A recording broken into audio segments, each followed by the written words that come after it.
এই এই হলো একটি ড্রাগন ফলের গাছ। যাদের ড্রাগন ফলের গাছে ফল আসে না, ফুল আসে কিন্তু ফল ধরে না, তারা এই ভিডিওটি দেখতে পারেন। দেখেন এই গাছের মধ্যে একটি ফুল এসেছে। তো আমরা আগে ফুলটা দেখি।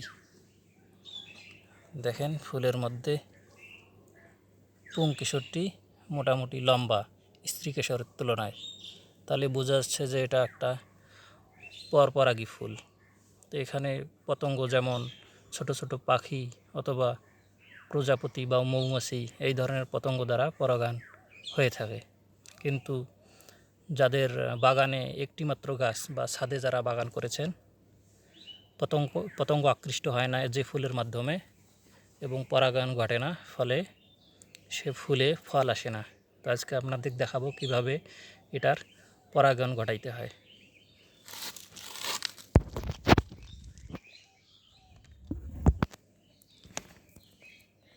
আমাদের প্রথম কাজ হলো যে আমরা স্ত্রী রেণু সংগ্রহ করব ফুল থেকে। আমি দেখাচ্ছি আপনাদের কিভাবে স্ত্রী রেণু সংগ্রহ করতে হয়।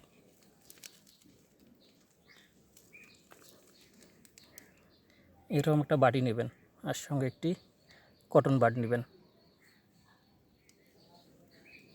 এরপর স্ত্রী রেণুগুলো থেকে এভাবে ঝাড়া দিলেই স্ত্রী কেশরগুলো থেকে স্ত্রী রেণু আসবে।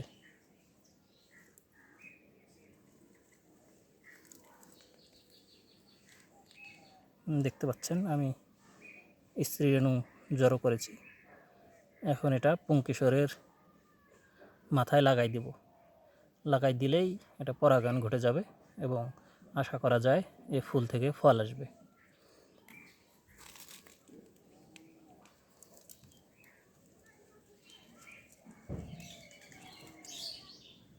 খেয়াল রাখবেন যেন ভেঙে না যায়। এখন আমি আগে পিঁপড়াগুলো সরাই নেই, পিঁপড়া আছে।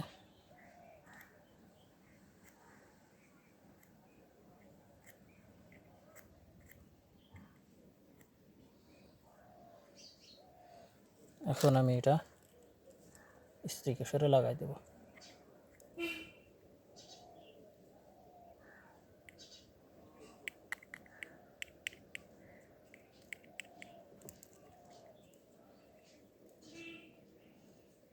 কটন দিয়ে ভালো করে লাগাই দেব।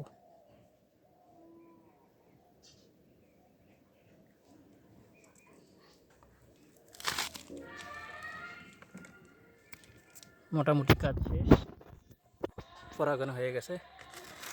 দেখুন